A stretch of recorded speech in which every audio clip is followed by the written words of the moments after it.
everybody, and welcome back to Our Blue Bahamas.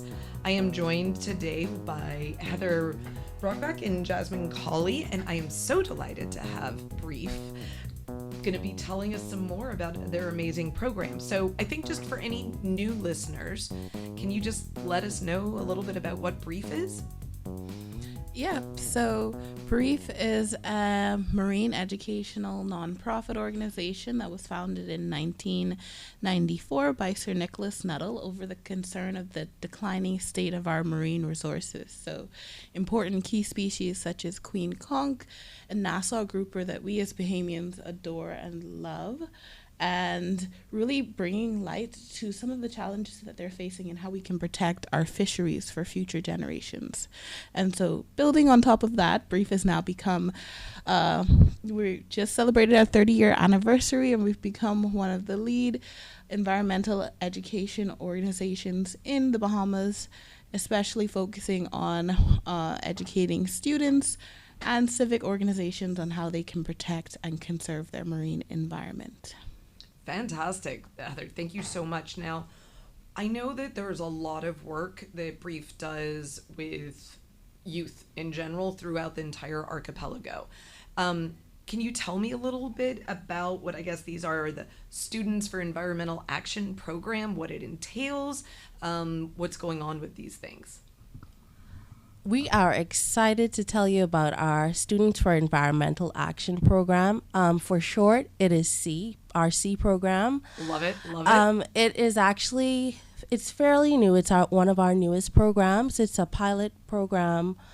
We saw the need to address the gap, and also it was also a fusion of opportunity as well, because there was a grant available for an after-school program from the Lifeward Key Foundation, and we used that opportunity to address one of our gaps, especially in the public schools where we have less persons involved in our program. So we used that opportunity to launch this pilot program at C.R. Walker School, and it was amazing. So tell me what it is. Like, what gap is it addressing? Like, give me some more of the insight. It sounds like it's exciting, but Yes. I still don't know enough. Okay, so it's a program where students would learn how to be safe in the water. It teaches water safety.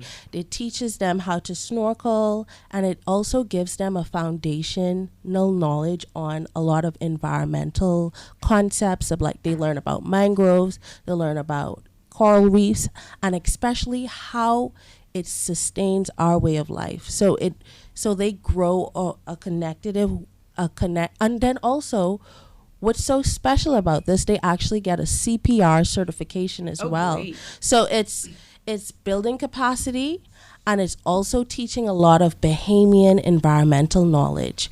So it sounds like a very interesting mix of very practical, very useful sides.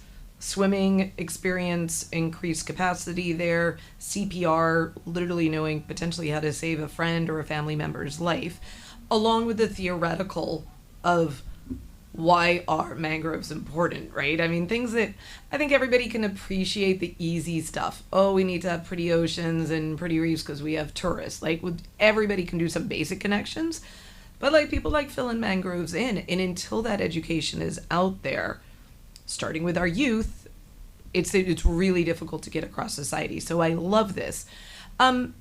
Tell me again so the inspiration for this was seeing that there was a funding opportunity. Would that be that mixed with the fact that there was this gap in some of the schools? Yes. So we tend to have a lot of a low turnout within the government schools. Yeah. In interest in our programs, and a lot of that has to do with there's still a stigma, and it affects a stigma around the ocean and going into the water, Right. and it still affects a lot of policies within public fear, school. I assume, too, yes, right? definitely. Like It's fear. It's not being able to. It's a lack of knowledge, not knowing how to be in the marine ecosystem safely. Yeah. So when we do get opportunities in some schools, they tend to take more in-class options than experiential activities, which is like the foundation of many of our programs. And I, again, that was a long time ago, but I'm trying to put myself back in like my 15-year-old body and mind. And it seems like in general, whether it's Outward Bound or some of these classic programs that exist out there in other countries, we know that when youth are given this opportunity to push themselves, especially in physical sort of environments that they're not comfortable with, that it can really lead to incredible development in other areas. You can see that the child that is being given access to, whether if it's in the United States, I don't know, go learn how to kayak on a river, then that child's grades will often actually see improvement too. Are we seeing this type of, I don't want to call it development, but almost that extra development happening, that by providing them one thing, they're excelling then in others? Yeah, so like you said, when you really experience or expose these students to new opportunities and new things they haven't done yet, it really breeds an environment of growth, and it really encourages them to try out new things that they've never tried before. So when we started the C program with the first set of CR Walker students, we encouraged them to come out to our events, snorkels, beach cleanups, things like that. And we even saw the turnout as they started the program. They started coming out to our events, learning how to snorkel, even on sessions that weren't mandatory, which was really an eye-opener for us. I love that. Yes. And even in their schools, they're taking initiative now that they've been informed on what we're experiencing in our environment and the challenges that we're facing. They're starting initiatives in their eco club, gardening, and really pushing these initiatives because they know and they have a reason to really care for it. And they've built a passion through learning about their marine environment and even just being immersed in their marine environment. And so really having that eye-opener and seeing what's underwater and what we're protecting really, really encourages them to spread it to their communities and even in their schools. And through that spread, in my mind, this is also therefore encouraging them to be leaders in their communities. So is that also something that we're seeing, that they're going to be willing to speak out and help maybe other students in other schools that haven't had this experience? Are we seeing some of that too? Yeah, we've actually had them spread the word. So a lot of their fellow classmates are really interested in joining this this cohort. And unfortunately, we couldn't accommodate everybody, but we love the enthusiasm. We love to see that kids are excited to join programs like these and really breaking down that fear that Jasmine spoke about that's associated with marine programs. Yeah. And then we've also had a lot of student leaders come out of our last cohort that became prefects because they've started working on additional initiatives in their schools as well. Oh, I love that. Okay. And I would also like to add, I love that you asked, is there any other opportunities that they came out of the program with? I would like to know two of our persons who were in our first cohort. One became a best scholar.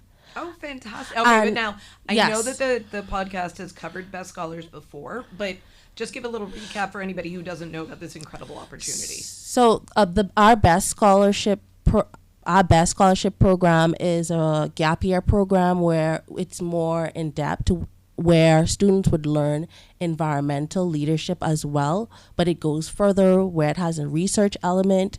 It has a 100-day semester at the island school. Eleuthera. Little girl from Gregorytown, always excited about. Yeah, so it's also like that transition into college years. So it's like a graduating senior that would be in this program. Which is also so great, just noting that so many Bahamians are so much younger than their American or Canadian counterparts or Brits, I'm sure, when they go off to college. So giving us that year to sort of get grounded in being away from home, learning all these incredible aspects that you're saying go into the environmental scholarship program. I love this. So you're saying one of the SEA program went on to BEST. Went on to BEST, and then another SEA actually was our volunteer for our sea camp, the following sea camp. Oh, And so great. she was a camp leader, and so that was a, so we saw like a wave movement where she was inspired, and now she's inspiring younger kids to. And when did this start? When was your first cohort? Our first cohort would have been the beginning of this year, the beginning of 2025. So like January. Yes, beginning, the really first beginning, okay. semester of 2025. So I don't even remember. So is this the third cohort? This then? is the first cohort, so we do it within the semester, the traditional. So now before in September. Yes, so this would be our second cohort. Second. Okay. Yes. Got it. And what is sort of the relationship between that first cohort and the second cohort now? Is there any interaction between those two groups, or is it, do any of the former ones mentor the new ones? Like, how does that go? I am so glad you asked, because at first when we were designing this program, we were like, okay, we get our group and then we would have a whole next cohort coming in. But based on the enthusiasm from the first cohort, because this CR Walker goes from grade 10 to 12, our previous 10th graders was like, hey, we still interested into it. So we have a group of persons who would have been in the previous cohort, and this year we're actually introducing another school. Oh. Yes. Who? So we're Is it a having. secret, or are we allowed to put this out there? And what I like about this, so CR Walker is a senior high school, and this year joining would be a junior high school. Ooh. Yes, which is DW Davis. Fantastic. So it's going to have that transitionary buddy And I'm so paired bad with how learning. we filter up. Is DW the one that filters up that you go from there onto CR Walker? It's that flow, right? Okay, Yes, perfect. yes. So just, I guess we were talking about all the super positives, right? But we started this off with saying that one of the reasons maybe there was lower participation in some schools was because of, lack of confidence in being in the ocean, outright fear, which is different from just lack of confidence. Maybe just not having had accessibility, right? Like, Exactly. there's a lot of families where that's not what you get to go do on the weekend, right? Like, you got Yeah. to work, you got to do this, nobody's got a ride for you. How do you guys address that? Like, it's my first time going into the dark water, which is just seagrass, but still that can be scary, How do you guys help them maybe get over their fear? Could be excitement, but I think for some it's got to be fear. Yeah, so funny you mentioned that. So last cohort, we actually had a few students who were even a bit timid to put their face in the water, have the water touch their ears. Yeah. And so this is really a process. We're taking it really slow, and we have to gauge each person's skill level, because you have to understand, like you said, some students aren't even familiar with Sonder speech. Right. And so really putting them in these new environments, you first have to understand they're going to be nervous. They're not going to really show it. And so we really like to create an environment where they feel safe.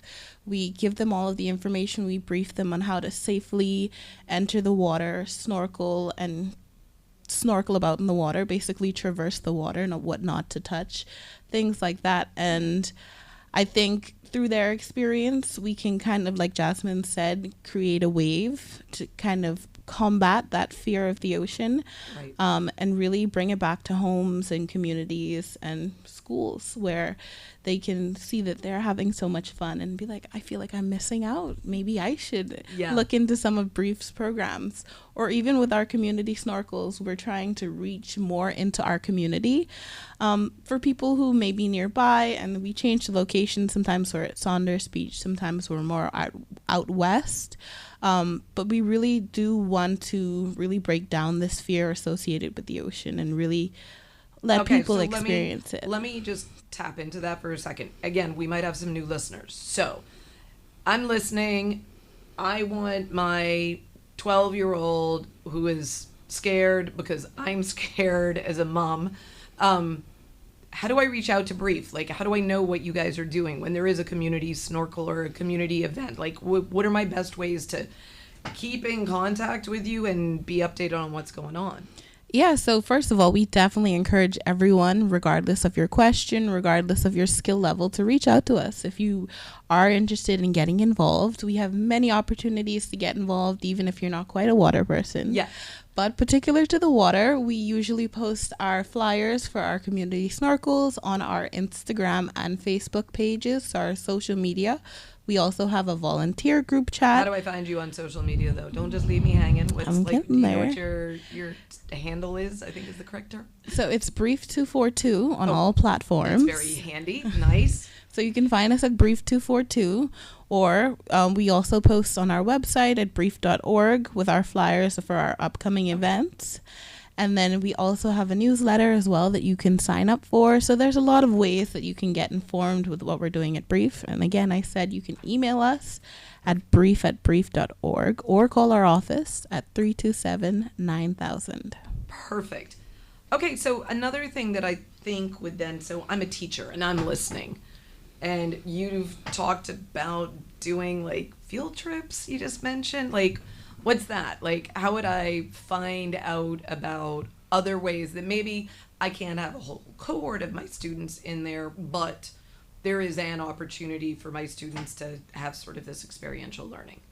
Okay, definitely. We do have a field trip program, which happens, we have a fall block and we have a spring block. Okay. So what we would do is we have a booking link where you can either book a mangrove tour, a coral reef snorkel, or we can come to you. We can bring the environment to you. We'll come and do an interactive class presentation where you can learn about these ecosystems in a really, really fun way. It's not the traditional way. Yeah. So don't be surprised if we come to your class with a conch, a live conch with its eyes poking out, and we actually have a nice time to go over the anatomy and actually learn a lot about the ecosystem and about this animal, which we call such a key species. And it's so, so. And brings back home, right, that this original inspiration for Brief was partially born out of the fact that we all like to eat grouper and conch, right? Exactly. And the hard reality is if we want our children and grandchildren to also be able to eat them, we really do and enjoy them in all the ways we do. We really do need to protect them so that we can continue to have them commercially available to us. Definitely. Okay, so actually, no. You know what I wanted to ask was, how many are in a cohort? Is this like 5 students? You have 10? Like, We have. because I have no idea on these numbers. We have actually the first cohort was 20 persons, and now 30 persons, and the second cohort is going to be 40 persons. Oh wow! Okay. Yeah, so that will accommodate 20 from both schools. So that would be C.R. Walker and D.W. Davis. Okay, so this is amazing. That 40 is a much larger group than I would have expected. Taking these students to be in such a immersive experience has got to be expensive. So say I'm listening to this and I really think this is a great opportunity. Do I again just reach out to you at Brief at the 327-9000 or message you on one of the social media? Yes, definitely. Learn how I can donate, or would you be interested in volunteers assisting you with these programs? Like, I'm just trying to think, how do we get more Bahamians involved in what I really do think is a very groundbreaking educational experience? I am so glad that you ask, because we have one of our biggest issues right now is scaling. Yeah. Because right now, when we did the first pilot program, the first cohort, we were still unsure how it would have. Yeah. The turnout would have been. Now it's like, okay, we want to continue on. Other schools want to continue on, but our capacity is limited. So if you have any, if you want to donate to Brief, you can reach out to us at brief.org, or you can call in on 327-9000 and somebody will guide you through the process. And then And just as a reminder for listeners, the folks we're listening to right now are Heather and Jasmine. So they're going to know what you're talking about. If you call up and you're saying, "Hey, I was listening to our Blue Bahamas and I want to help with the SEA program, the C program." yes, Okay, and super. we're always looking for volunteers. And don't be shy if you're not a water person. I know a lot of persons believe that you have to have a scuba certification or have been probably a fish hybrid in Yeah. order to get No involved. no merman requirement here. No merman, no mermaids. But if you are one, Great. please reach out. Yes. But simply as just helping us with coordination, logistics, we welcome all helps and all help. Yes. Super. And I would just say again for listeners, like I've been lucky enough to be able to be involved in volunteer for some of the programs that Brief does, and it is such a rewarding experience for you as the volunteer. You go in thinking that you're giving something to those that you were volunteering with, but in reality you are taking it on yourself. You get all the benefit of really seeing remarkable changes go on, and you do actually see it between the morning when folks start and then later that afternoon. You can even see differences in individuals. So Heather, tell me more. Yeah, I wanted to highlight our volunteer network. I am so thankful every time we have people volunteering with us and coming out at our events, because volunteers are really the backbone of a lot of our initiatives and our events, really having that extra support. Because at Brief, I'm not sure if you guys are aware, we're a team of about 5 to 6 people. Yeah. And so we're taking the steam engine and running full force, but we can't go without our help of our volunteers and all of the people that support us with all of our events, regardless of if it's in water, out of water, in the office, helping with gear. Our volunteers are our true pride and joy. Yeah. So we want to thank our existing volunteers. And then, like Jasmine said, we really want to encourage more people to get involved, especially high school students. There's a lot of opportunities to get volunteer hours, even just helping us at our snorkel with getting people geared up or things like that. And so regardless of your skill level, like I said, come out and support. Find a way you can get involved.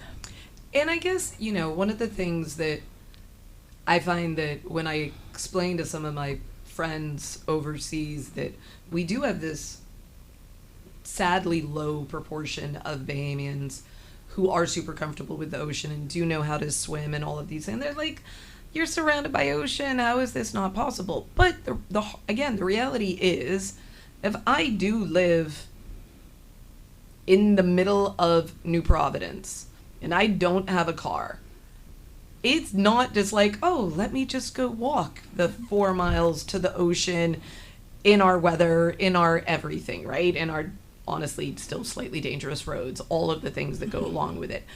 So how does Brief ensure that, I'm big on equity, I'm an economist, but like, how do we ensure that these programs are going to be available to our most vulnerable populations, right? That I don't want this to be, it's like, you got to be middle class or above to be able to come down to the beach and be a part of the activities. Like, is there anything that Brief is doing to sort of help ensure that underserved populations are able to access these programs? Yeah, so I agree with you. I definitely agree that equity is definitely important, especially when it comes to marine education and knowing about your environment, because those are the communities that are uneducated on what we're experiencing because they just don't have that opportunity to be educated. And so with our programs, we really have a focus, especially with our limit on field studies. It's a 2-limit booking because we really want to encourage government schools to apply. And regardless of spring and fall, you'll hear about it soon. Yeah. But we really are urging government school teachers to reach out even for a presentation. It doesn't have to be a field trip out in the environment where it might be logistically concerning. Yeah. we can come to your school. We come straight to you. We'll bring the conch to your classroom. Right, I love that. Bring a conch to your classroom. I think it should be our new hashtag. Yeah, we'll do a little virtual coral reef tour.